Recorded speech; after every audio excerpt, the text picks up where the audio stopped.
Teraz to w ogóle nas dopuszcza.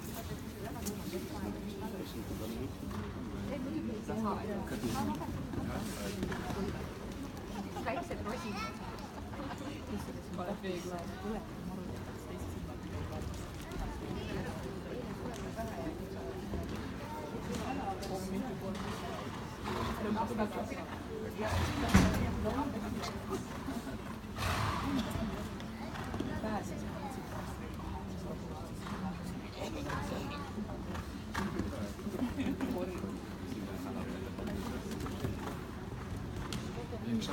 Ale w sensie parku, czy... Sam plac do jazdy, co nie jest dużo.